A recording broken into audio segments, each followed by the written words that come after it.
This and That with Brian Skaliganube. I'm Brian Skali. The internet almost started a Southern African family feud. Can you believe that? Anyway, let me blow the horn and let's gather together.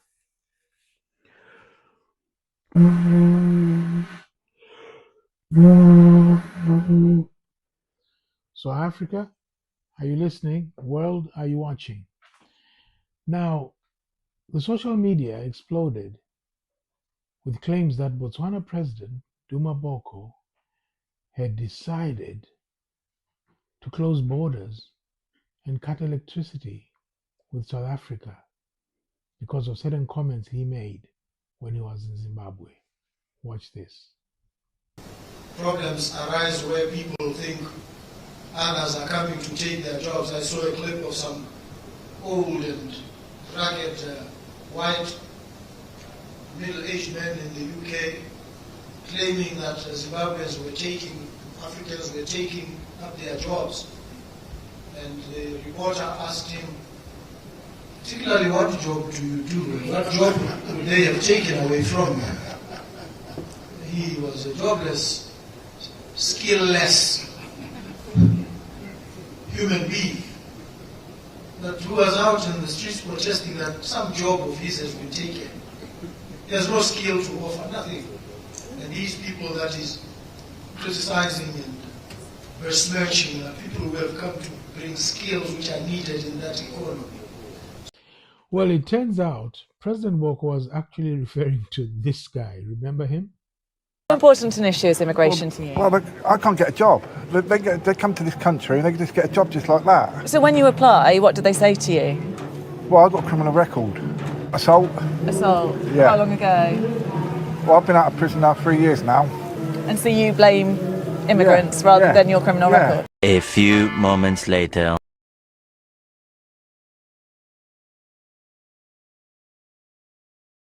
Well, the president was actually referring to this fellow, and I don't think he's South African. Well, somebody said, oh, South Africans are being attacked for not having skills and not being able to do the job. Well, he definitely wasn't this guy. And then, what did social media users decide to do?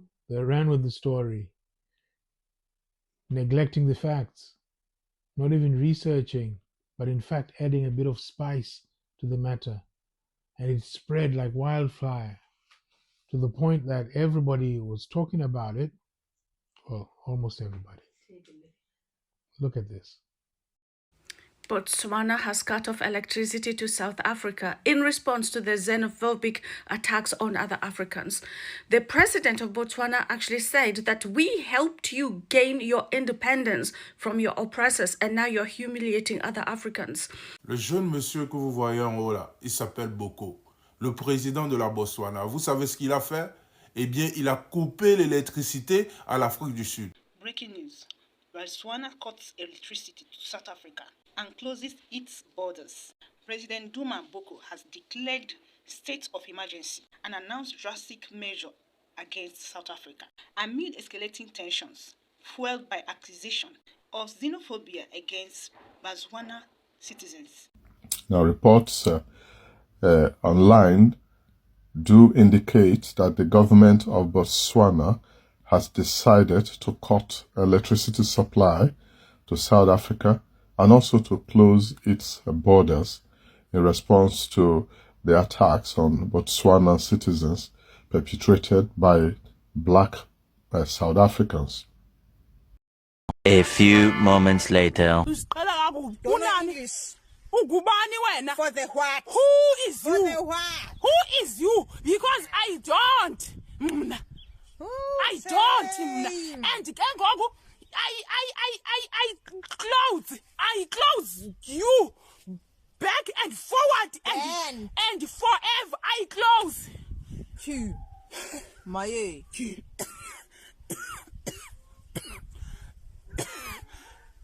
You and you. Me, I'm you. I'm you, you are me. And you. Hey, Boko, Duma Boko. You know how we rhyme your name.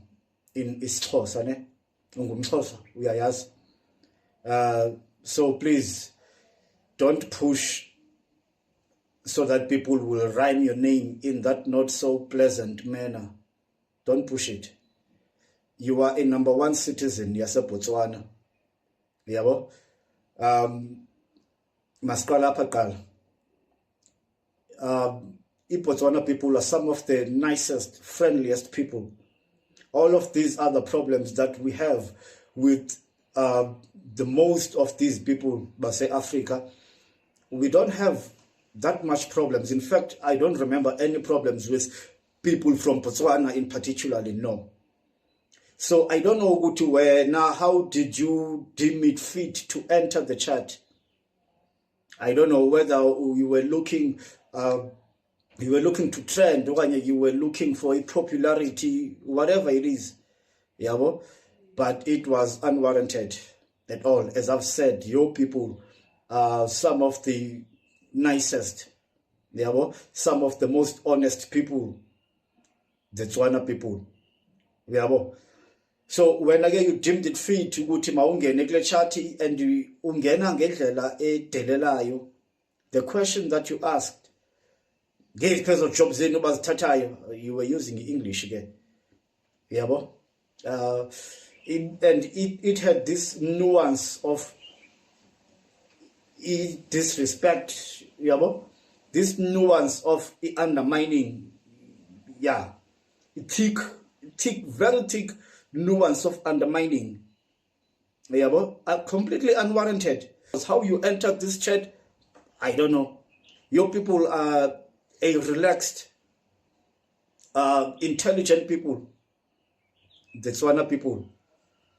Yeah, so my guy, take care of your people.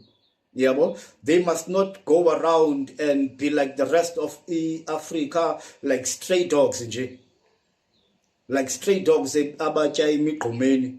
Ngithetha nemXhosa apha uyandiva kakuhle. Yeah, take care of your people, my guy. Sharp. Boko. What may have just been an innocent mistake by some social media user or content creator ended up in the Nigerian Senate.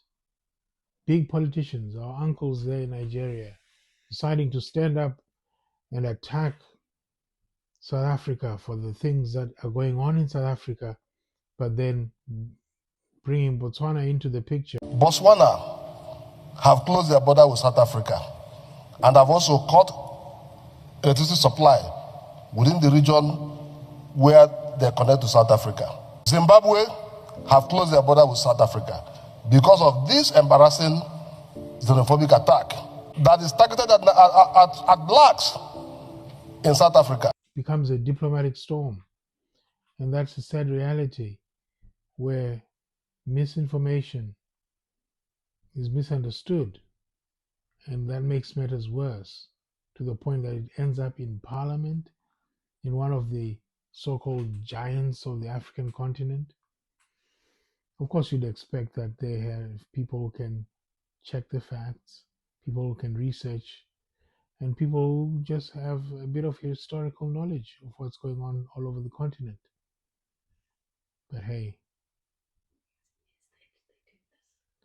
instead, it goes all the way to Parliament, and frankly, embarrasses themselves. They embarrass themselves, and you'd think that they may need to apologize in one form or another if they haven't already.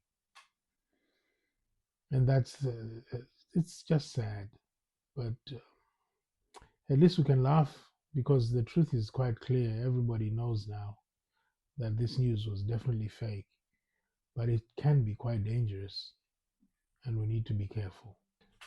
Botswana actually had to write an official government statement of rebuttal to say, no, this is not true, that's not what we've done, this is not happening, it's some unfortunate misunderstanding. And it's so sad that it had to go to that extent, all because of people not realizing that the truth needs to be researched, needs to be seen clearly, and it needs to be told honestly. You know what's interesting is people don't actually realize the relationship between South Africa and Botswana. These countries have a shared history, shared language among some of its peoples, and to assume that they would go to an extent of cutting electricity, closing borders. And I'm not sure Botswana can actually cut electricity to South Africa because they usually get their electricity from South Africa. It's very important, therefore, to read beyond the headlines before declaring an international war. There's always something that someone will come up with. And the people who benefit are those who hate African unity. It's the people who have no stake in the peoples of these countries, but are just full of self-interest, and mainly in the international community.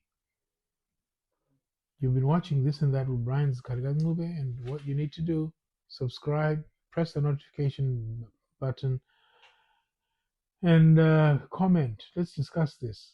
As a matter of fact, let's end with what President Boko said at the same venue on the day of that same speech. We live in a fluid, very dangerous world now. World of uncertainty. World of might being right. Where the international legal order is being subverted every day. And disorder is normalized and given the imprimatur of authority. We face these challenges. And sometimes as African countries, we think we are helpless. We are not. We hold some of the aces. In fact, we hold some of the most important aspects needed for this world to survive.